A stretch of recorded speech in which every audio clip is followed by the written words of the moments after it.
Welcome to In the Footsteps of Politics, a podcast which aims to take the broadest possible view of politics. I'm Rebecca Mitchin, your guest host for this episode. As you may already know, the show aims to talk to some of the most interesting people about how they got to where they are in their lives, their successes and failures. Today we're mixing things up a little and I'm asking your usual host, Peter Newman, the questions because he has a topic close to his heart. I'm convener of the SNP in Sutherland, I've been a candidate in the local council by-election, and I have knocked on literally thousands of doors to hear what people are thinking. In a previous life I was a head teacher, and I've also been Peter's partner for the last 16 years. So join us, won't you, as we go in the footsteps of politics. Hello. Hello, Peter. Thank you very much for agreeing to do this. That's okay. Do you want me to start asking questions? Yeah. Okay, so I'm going to get straight to the topic. Okay. Tell us a little bit about your dad. So my dad was born in 1945. His father was away having survived the North Atlantic convoys, which I'm told was absolutely no joke. And he went to just his local school, and then he started working when he was about 12 at a dairy farm, still at school. And at 15, must have been 1960, he was offered the opportunity to stay on and do exams, but he chose to leave and went into the Navy. And he loved it. It was the thing that I would say for the rest of his life, like completely dominated his thoughts and so on. He served 14 years in the end. But the reason why he only served 14 years was that whilst he was in the Navy, he was found to have muscular dystrophy. So he had fallen. I don't know if you know this, you climb ladders backwards in the Navy, or at least you used to, because that way, so like literally facing out rather than towards the rungs, so that you could carry your toolbox at the same time, going up and down the portholes. And somebody had spilt oil on one of the rungs, and my dad slipped and he fell 30 feet, so 3 decks worth, and plunged onto the steel deck. And his entire back was black, where he'd like compressed the vertebrae and stuff. And he was in Haslar, which is the hospital in Gosport, where the Navy take all of their injuries. And he was, I think, he was quite badly injured, as it was, but he was recuperating. And then as he was being discharged, they were marching them up and down, and his legs just gave way.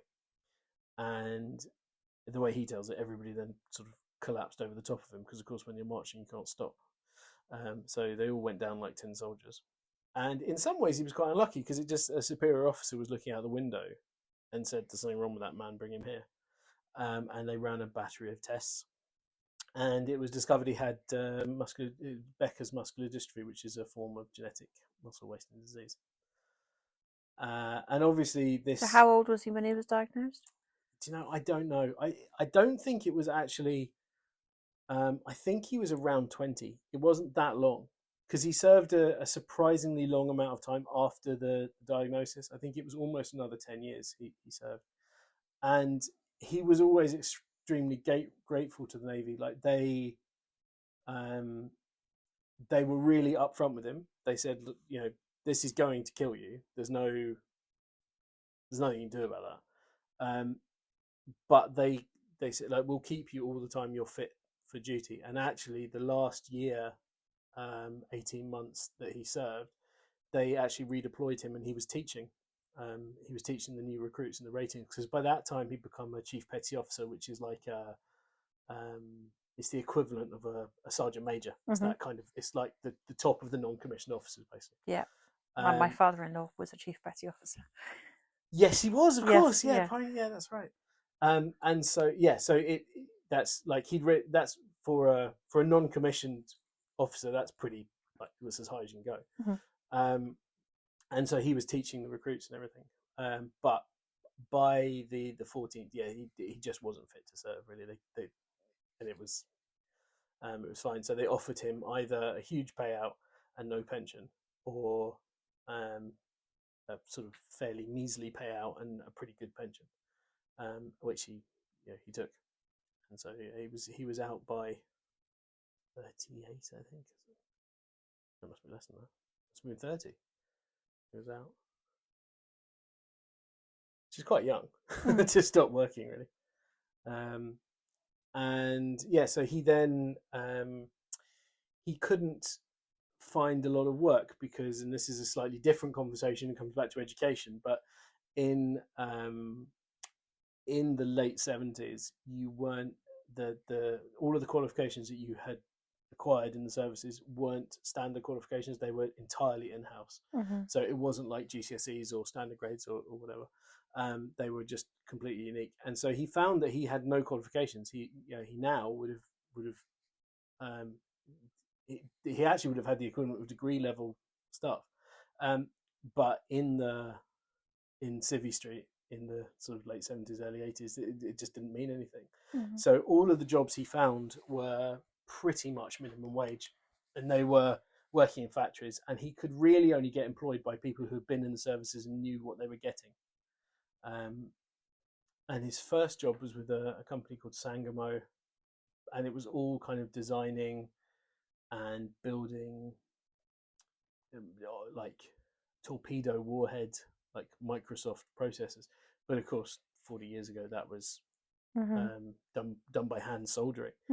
And so a lot of he never struggled for work in that sense, because the people who've been in the forces knew they were getting a pretty good deal, actually. But I feel very sad on his behalf, really. Yeah. So can you explain, he met your mum when he was how old? 34. So he'd been out of the Navy by the time he met your mum. He was, but only maybe a little bit early. Maybe it was earlier than that. It was because I think he'd only just left. In fact, I'm fairly certain he'd only just left. And he'd moved back in with his mum. Yeah. After the famous time when he came home and they'd moved house and not told him. Yeah. Okay. So then he meets your mum and he's working on Civvy Street. Yeah. Your mum's slightly older than your dad, isn't it? She was 4 years older than he was. And she was already working as a social worker. It used to be a kind of running joke that Dad was 4 years younger and had been working for about 10 years before Mum graduated, because Mum had a degree and all of that stuff. And he used to sort of just roll his eyes, really. But she earned, he never earned more than what now would be minimum wage. Like, it was the money was terrible, really. She, and as a graduate in the social work, she was actually, she wasn't well paid, but she was a lot better paid than he was. Yeah. So he'd had his diagnosis for a few years. He was out on Civvy Street only just. He met your mum. They got married. Okay. And then what happened? So they got married in 79, I think, 78, 79. And then they'd been married about 3 years when I was born. And obviously by that time, genetics and everything were becoming much better understood. And they knew that I would be okay because the type of muscular dystrophy is carried on the female chromosome. Yep. And so as long as they didn't have a daughter, they knew that particular mutation would die out with their child. With a son. With the son. So a daughter would be a carrier. Yeah, and that was partly why, there was a couple of reasons. The first is that my mum was nearly 40 when I was born, which was, in 1981, was quite quite surprising, because there was no fertility treatment part of this. It was just natural. But it also meant that they weren't going to risk having a second child, because if it had been a daughter, then that could have been a carrier. And by that time, his younger brother had also been diagnosed with the same condition, and in fact had never really had a child. He joined the Navy, and I think Dad was diagnosed around the time that he was in there, and they invalided him out before he'd basically even finished basic training, which was something of a source of tension, I think, between them over the years, because I think Slim, who was the uncle, kind of felt like he'd been punished for something that he'd never had a chance to do, which I do kind of understand. But yeah, so they realised that it would die out with the son, and he was carrying on working, and he worked for a long time. It wasn't until about 1992, 93 that it became obvious that he couldn't work anymore, that was physically just beyond him, really. And because literally the last firm he worked for was standing in a freezing cold factory, standing up, building. They were making things to wash, like industrial products to wash tapestries and things. It was very, very skilled work. It was quite interesting. They made the thing that washes the tapestries at Hampton Court. It's like a giant machine, really complex piece of engineering. But he no longer had as the muscles were going in his fingers, he didn't really have the manual dexterity to manipulate the stuff. And also physically, he just couldn't stand up for an 8-hour shift to solder stuff. And then the ERM recession, he was made redundant, and he went to the Department of Social Security, I think it was called then, and they tried a few things to keep him in work, because there is a statistic, which I believe is still true now, which is that you're sort of 5 times more likely to get into work if you get back into work within a year of being laid out, and after that you very quickly become at risk of sort of being signed off long term. So I recall going up to he various things where it was like he was working on cars at the Amberley Chalk Pits Museum, and that was freezing cold.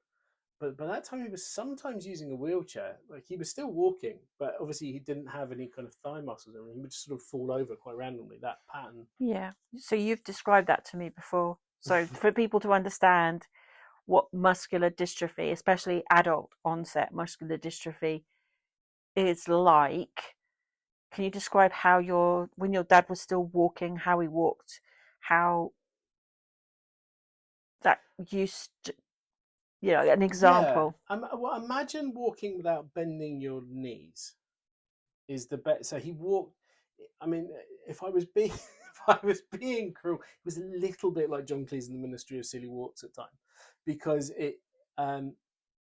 because you would sort of lock at the knees in order to avoid bending, because if you bent, you would fall over.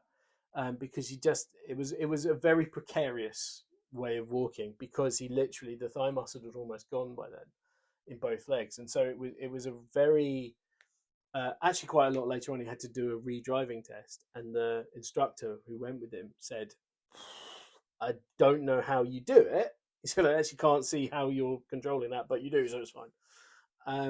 So it was he walked slightly oddly because the legs were kind of locked. That what would then happen is he would just fall over. So if you stood on a stone, if the knee just bent a little bit too far, he would just collapse. And you met my father. He was he was quite. People would think it was very cruel because I would just walk away and leave him. But actually, that was because I knew that if you fussed, he would get embarrassed and would be quite cross that you were faffing. Later on, again, as it progressed, in order to stand up, because you have no thigh muscles, you can't lever yourself. So he would have to sort of roll onto his front, go up on all fours, but of course he couldn't bend his knees, so that was quite a operation in itself. And then he would have to kind of hand walk up whatever was available, until he got to a kind of balancing point, very much like a toddler actually when they're learning to walk. And then once the balance was set, he could kind of go again. The one that I think I've probably told you about was he went shopping, and this happened. He just fell down, but he was in front of the freezer cabinets, and he tipped the whole shelf that was above the freezers into the open top of the freezer, and it all just came down. And he and his pensioners just like got up, and then they all just sort of shuffled off because they were just quite embarrassed, really. And that would happen pretty frequently. And that we had some pretty terrible accidents. There were 2 that were really bad, but always late at night, and as he was getting up to go to bed, and he just went face first into the cabinet that the television and the video was on. And he smashed his face incredibly badly. Usually he was actually very good at sort of bouncing. He was quite a durable guy, but he also did it in the bathroom, and he hit his nose off the radiator.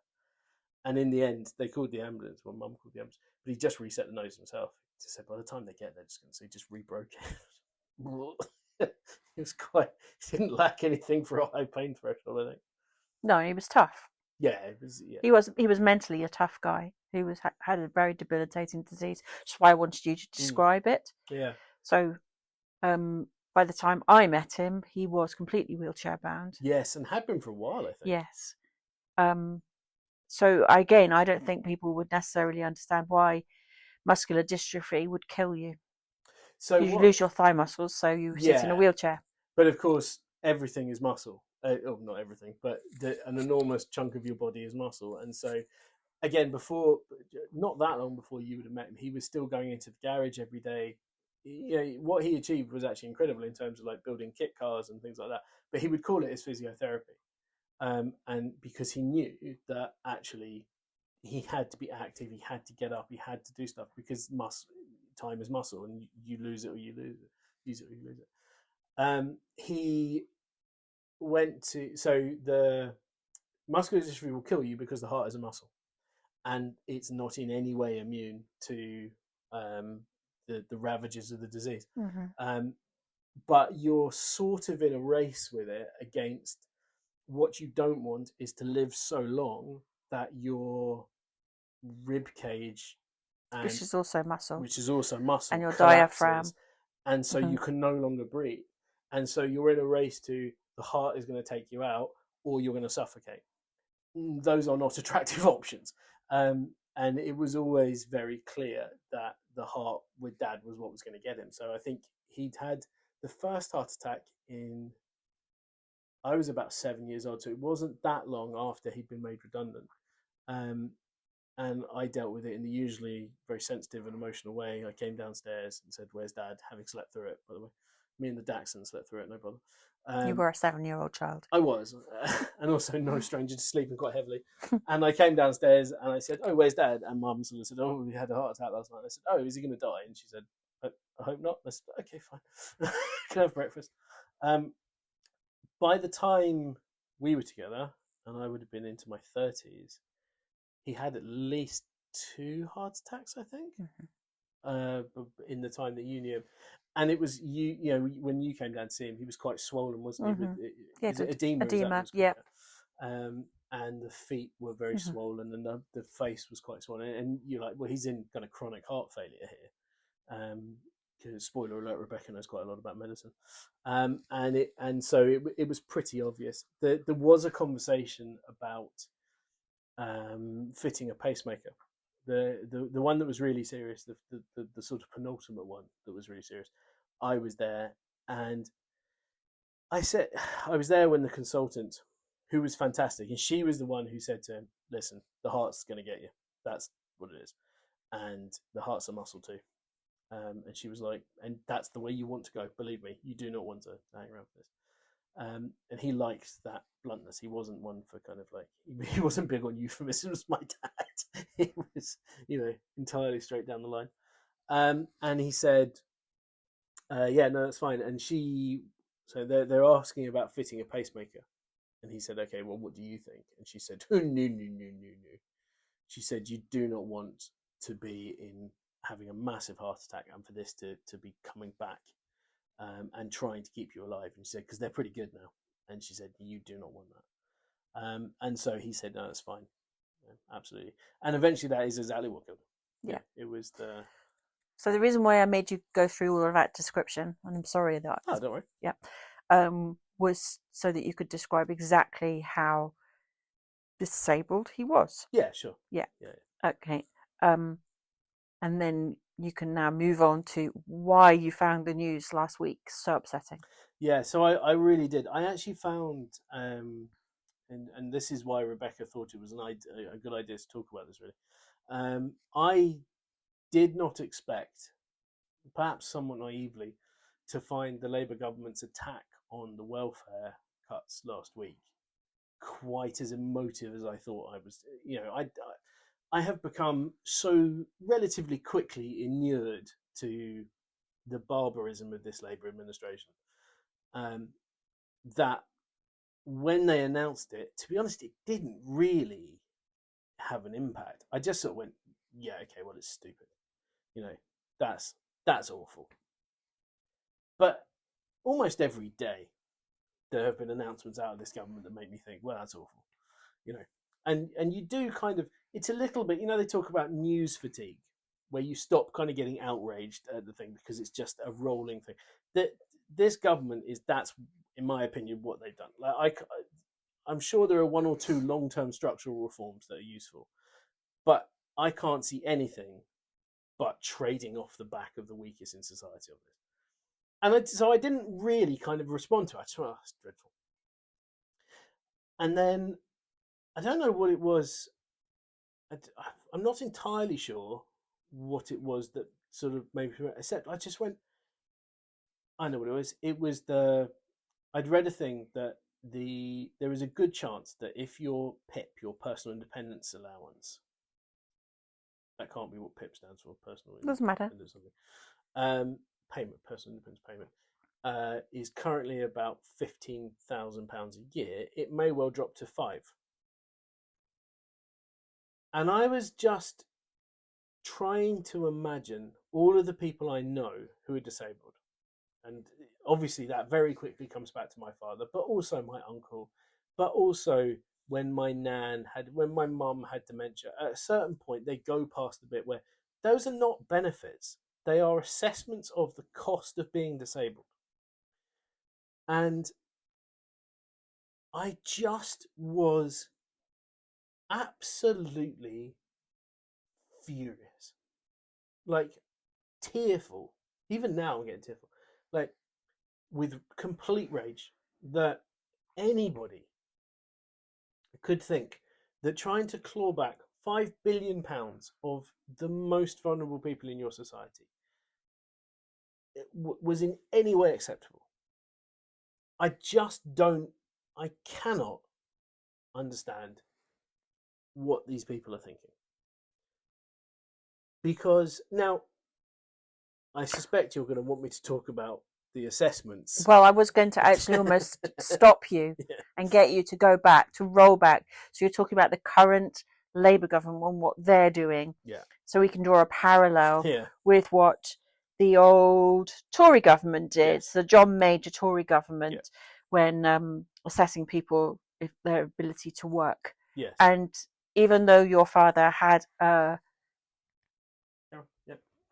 diagnosis of muscular dystrophy and medical records, he was still called in for an assessment. Yes, he still had to prove that it was real. So he still had to prove that he wasn't faking his muscular dystrophy. I mean, which again, like, I understand these are broad things, but if anybody had met him, the idea that he would in any way fake a disease is just hilarious. And he certainly wouldn't pick that. Can you describe how he had to prove that he wasn't faking? Yeah, so he had to drive himself to a fairly bleak industrial centre where they had set up these things to test that he wasn't faking his muscular dystrophy. And there was actually a battery of tests, but the first one was they put kilo bags of sugar on the floor, and there was 2 of them, and they said, pick them up. And he went, I can't. And they said, well, go on, try. He went, I can't. Like, there's no, I can't. I don't.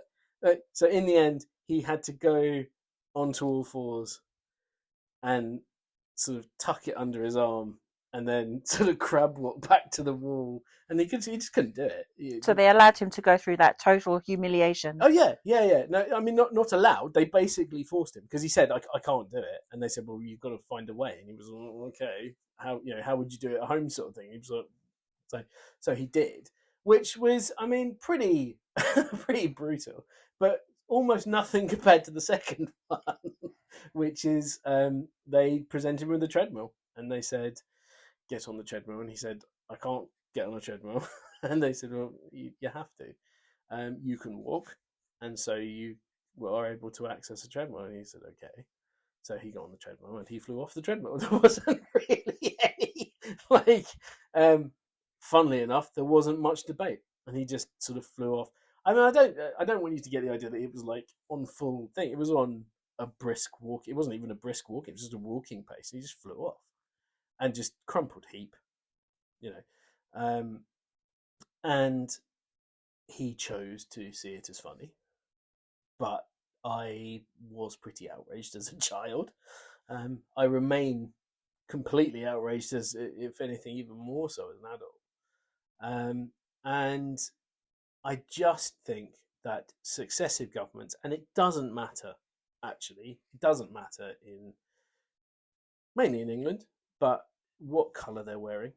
There have been attack after attack after attack on people of disability, and an assumption that they are scrounging, and an assumption that they are trying to rob the state.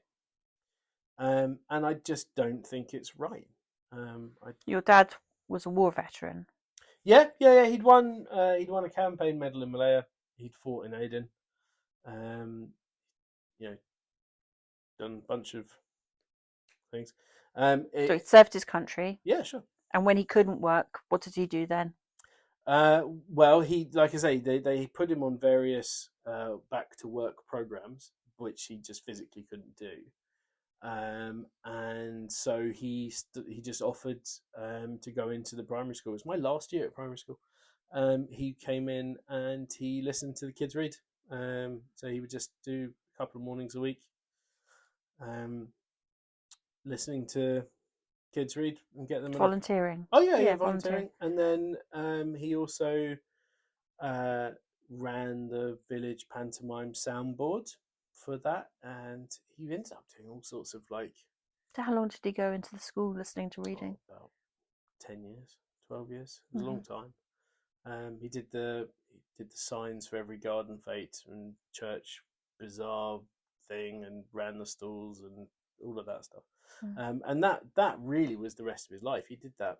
He'd have still been doing that sort of stuff, I think, when you knew him. Don't know about the soundboard. I don't think he could do that by then. But again, a good say 20 years, he did various sort of things for wider society in various different guises. Yeah. So when I met him, he'd stopped doing most things with his hands. So he had been using like sewing, tapestry as a way of keeping his hand muscles going for as long as he could. But by then he'd stopped. Was he still doing the jigsaws when you knew him? Not really. No. That kind of gone as well. So, yeah, I think at the very beginning there was a bit of that, but my memory of your dad, and you're right, he was very proud. There was no way he was going to get moved from his chair until we went to bed, but I knew that he had to be hoisted. So it was a hoist from his chair, and to bed. And I knew from what you said that your mum never had a night's sleep because he couldn't. He had no muscle strength to roll over in bed. She would have to help him roll and move. But I also remember, because your house was very small, and you could hear very clearly, so that they would get up quite early to make sure they were up and dressed and everything before we came down. Again, we didn't go down until we knew that they were ready. But you could hear the howling laughter in the bathroom. Yeah. So your mum would be doing everything. She was shaving him. By the end, I don't know if I can't remember, and I literally can't remember. In the early days, was he still? The first time they came up to see us, I remember they had the portable hoist, but they'd rented one locally, so he must have been being hoisted by then. So in fact, you're right. They must have been being hoisted. He was hoisted. Early on. Yeah. By the end, they had like that runner, didn't they? That kind of went from his chair to the bed to the bathroom, and it was But you're right. Yeah, the howling laughter, because she was toileting him, she was shaving him, she was all. But they were still clearly very happily together, and found laughter and love and joy in the most the sort of things I don't think many of us would find that in. Do you know what I mean? I do. They never lost that, actually. It was one of there were lots of people who found my dad quite difficult, because he was irascible. He was pretty not clever. Surprisingly. You were a very able man. Yeah, and very, very bright. Like I think it like he by the time he was a member of Mensa. He was a seriously bright guy who I think, with a little bit of encouragement at the right time, could have been hugely sort of successful. And maybe, he wanted to reach, when he left the Navy, he did toy with training as a professional draftsman. And he just didn't quite have the confidence, and it was kind of, it came from a council estate. It was all of that stuff, it was all of those kind of chips that people carry on their shoulder. But he was irascible, and he could be crabbit, and he could be very, he could sound very aggressive. Obviously, not something that ever applies to me. As you get older, you do hear your father come through. But he also, the thing about him was, you could never actually pin him down. Like, he was always surprising, and I think that is a remarkably important thing. Actually, you couldn't just predict his attitudes towards stuff. He voted Tory, which you think is just, the most self-defeating thing in the world. But he really believed in defence, and he was almost kind of their biggest critic. He hated all of he wasn't really a fan of Thatcher, really. He was much more a kind of Macmillan Tory. But you hear he's a Tory, and you think you have this set of attitudes. I can't tell you how much he hated David Cameron. And that, because he was just like, they're wet, and it was all, and he hated the cut to defence and all of those things.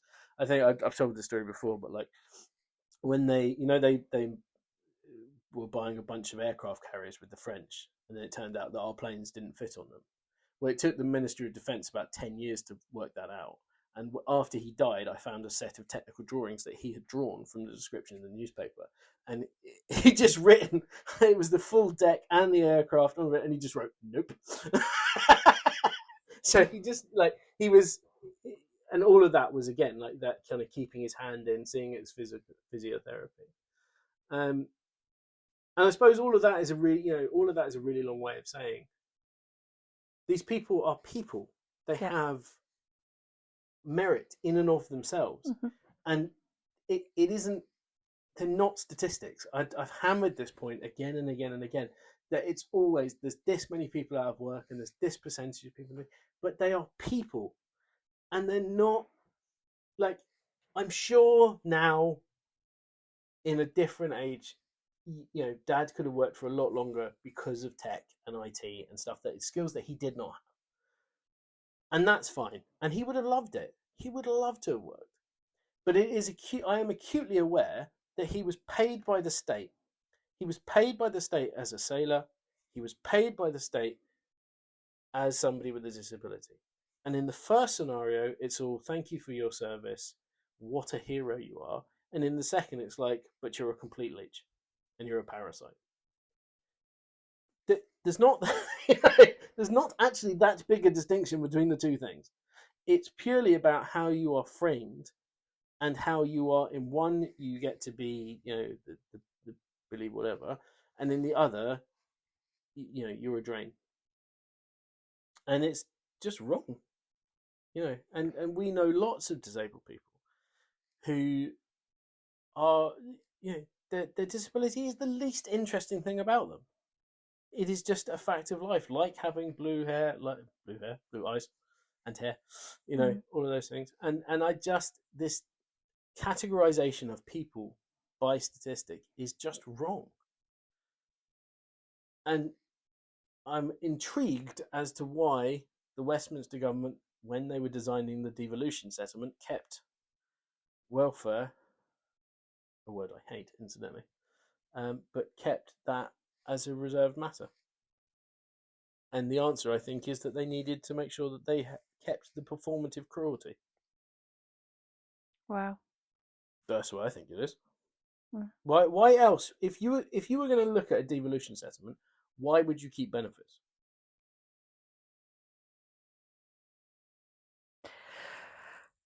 You need someone to blame. Where did most of Scotland's oil money go throughout the 80s? The answer is actually on welfare payments. It was funneled to the southeast, where lots of large infrastructure projects went, and an awful lot of it went on unemployment benefit, as Thatcher used it as a way of safety netting her reforms of decimating working class communities. That's why there's no money left. That's why we never had our sovereign wealth fund. Yeah, and I know that makes it sound exceedingly cynical, but I think it was exceedingly cynical. And I think they're now lumping the young are now being chastised. Yeah, the young are they're X number of times more likely to be unemployed than if they're older, and they're feckless and they're all so woke that they can't work and all this stuff. And they've all got mental health issues. And you go, well, you're talking about a generation who, if you are 18 now, you were 3 when austerity started. So, okay, the upside of that is you missed being born either preterm or with a low birth weight because they hadn't got to you yet. You were 5, 6 when Brexit was voted for. No, you weren't. You were 3. You were 9 when Brexit was voted for. Off the back of Brexit, so any life chances you had in terms of getting out and going and falling in love and working in other countries, and this is not true, people have always travelled, but if you are a working class kid from America, if you're my dad 50 years later, 60 years later, your chances on that council estate, even in the southeast of England, which is still very affluent, are significantly reduced. You can't get off Brexit Plague Island. You are not going to go and work abroad. There are now no armed forces because of austerity, have been run into the ground. So you don't even have the opportunity to go and actually get a skill. You would now be able to go and get a trade, but it's remarkably difficult, although perhaps the rise to 3% of GDP paid for off the back of these disability cuts might return this as a route for young people, but I wouldn't hold your breath, because now it's all going to go into drones.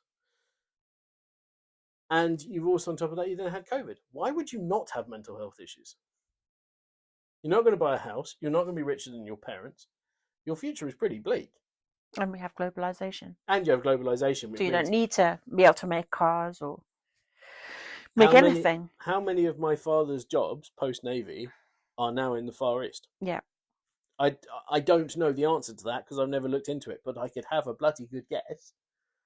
And I think I know. I don't think there are many people in the southeast of England hand soldering torpedo warheads or systems. They might be designing the actual chips that go into them. I don't think there's many people hand soldering it now. It's all gone. I strongly doubt even the last job doing the tapestry stuff. Maybe, but I doubt it. I think they'd probably ship it from abroad because the cost of production would be infinitely cheaper. So yeah, I mean, globalization has completely destroyed those communities. And something that is showing the tariff war that's starting up for what it is, because the parts are moving from one country to another. Yeah. The whole body of a car is not made in one place. Just-in-time production is what absolutely ended that. So it's why Brexit is such a disaster, because we used to have it so that if you want, that those tracking systems on the torpedoes that Dad used to build, well, now that bit would be in Belgium, and you would put your order in Tain, and it would be built and shipped, and then blah blah. And you just can't do it. Globalization renders exactly those tariffs a disaster from exactly that point of view, because things are far too interconnected. Now that's, as you know, I am not by any means uncritical of globalization. There are a lot of issues with globalization, but one of the things when you try to explain to children, that television that is behind Rebecca's head that you can't see if you're listening is actually my father's old television, which tells you how often we change our electronics. I think he paid about £300 for that television. Now, he's been dead 13 years.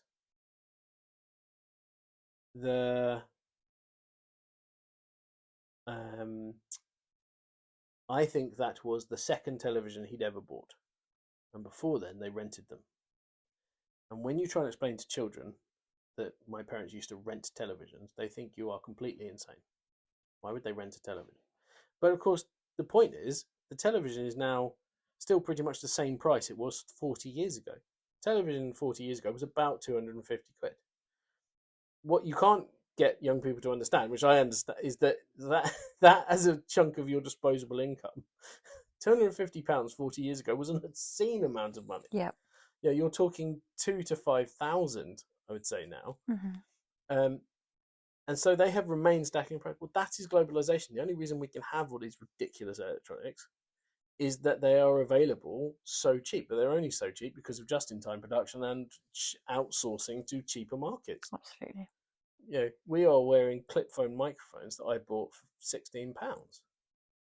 They're the sort of audio equipment that even 10 years ago would have cost you thousands. Yeah. We take it all for granted. Yeah. So coming back to your dad. Yes. What happened in the end? In the end, in terms of when he died, or in the end, as in like the assessments and the disability? Yes, assessments and his disability. So after he flew off the treadmill, they were prepared to accept that he wasn't making it up. Mm-hmm. And they did sign him off, and he was put on to what would be the equivalent of the personal independence payment. And he used to have a car from Motability, which I've discovered they now deduct from your PIP assessment, which is just awesome. As if it wasn't enough to have a disease that was lurking inside you that you couldn't control, that will kill you, you're then going to you're going to punish people for it. And by deducting the thing that would give them some freedom. I just... And your mum was working full time. Yes. She was working full time to make enough ends meet. Yes. Yeah.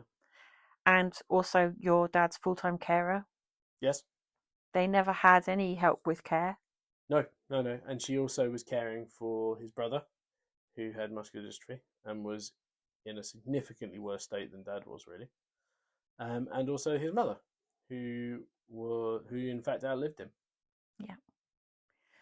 And also had crumbling spines and various terrible health disease. Mm-hmm. And how was her health as a result of all of this? Well, pretty good. Up to a point. Her health was fine. And then they all died. And she was, I don't know, into her 70s, wasn't she, by the time? Only just, yeah, early 70s, I would say. And first my father died, and then about a year later his mother died. She was in her 90s. And Mum, by that time she was in a home, my grandmother. But Mum had been cycling around, like literally cycling around to go and see them all, taking them all food, checking they're all okay. And my father would sit in the chair that Rebecca described earlier, which was like mission control. And he'd say, "You're going out at this time. You've got choir practice. Go." You know, and he would conduct. But she physically was doing all of the work. And Rebecca will tell you, like, you would sit in the living room of an evening, and she would just be completely unconscious. As soon as she sat down. Yeah, just 30 seconds. Yeah, easily. Mm-hmm. And just her head would just. And she would just be unconscious. Just dead to the world. So tired. She was exhausted. And like you say, for at least 10 years, mm-hmm. she never got a night's sleep because it was... She never had respite. Oh, no. She never had any help with care. No. She looked after him completely by herself. Yeah, she wouldn't accept any benefits. She wouldn't take any of the state aid that was available. Anyway, they thought it was their choice. Mm-hmm. She'd married him. It was part of the deal in sickness and in health, right? Mm-hmm. And that was the deal, and mm-hmm. so that was fine. And so he died, and then like a year later, my gran died, and my uncle lived until COVID, but she was pretty well after an initial period when she sort of forgot that he died and things. It was a bit weird. And she travelled. She went to a few countries. She went to America a couple of times. It was good. And she got about 18 months of really good living. And then we were in Paris and we got a phone call from the police saying there's something going on and she's had these scammers and it was blah, blah, blah. And very quickly... We actually already knew something was wrong in the back of your mind. Oh, it wasn't even in the back of my mind. It was already... There was a lot of stuff with the computer was the first bit where it was like, this isn't working. There's been this scammer. I'm just going to apologise for the background noise because the dogs think it's dinner time. They do indeed. Yep. And it was... so it became very obvious that she was suffering with the beginning of what would very soon be diagnosed as Alzheimer's. Yeah. And that was the end of her period of good health. She got about 18 months. Okay, so we're going to sort of wrap up now. I'm just going to see if there's another question that you think I should have asked that I haven't asked. I think the only thing I would say is, why are we talking about this? And the answer is because I think it's really important. I don't usually talk this personally about stuff. You never do. Yeah, that. But I think it's really important to put a name to these people. I think too often this government is talking about people as though they are statistics. And they are not statistics. Each one of those people has dreams and ambitions and hopes and all of these other things. They are not just defined by their disabilities. And they are significantly more than some figures to be clawed back for a balance sheet. And I really, really resent the fact that Keir Starmer should know better. His mother had a long-term disease. His mother was very, very sick. So he knows that disabled people are not one monolithic group. He knows that people who are entitled to this money are in need of it. It's not a benefit. It's not something that people are robbing the state of. And it means that it is the decision, and I know it's not his decision, but it is his decision to sign off on it. It's what makes it completely morally bankrupt. It's just a shambles. Quite apart from leaving necessarily the propaganda and the hype. Absolutely. And the way it's sold. Yeah. But seeing the individuals that are affected. Yeah, it's rarely will politicians lose vote by picking on the other. By telling everybody that group of people over there, as I say, are leeches, are parasites. They're taking your money. This is where your hard-earned tax money is going. They're not. They're people. And they deserve to have their names. And if you're going to take their independence away, if you're going to take these things that contribute to their fully rounded life, then you damn well better put your name to them. Well, your dad did work. And he did pay tax. He did. I mean, he made quite a lot of contributions. So yeah, that's it. So, his contribution was very long term. Mm-hmm. Okay. All right, Peter, I'm going to just finish off. You just pointed to what I'm supposed to do next for this week. Thank you for listening to In the Footsteps of Politics. You can email the show or find us on Facebook by searching for Footsteps in Politics. If you enjoyed the show, please rate, review and subscribe wherever you get your pods, and you can find us on YouTube as well. Again, I have been Rebecca Machen, your podcast guest host. Have a lovely week, and we'll see you next time when we go in the footsteps of politics. And remember, politics is decided by those who show up.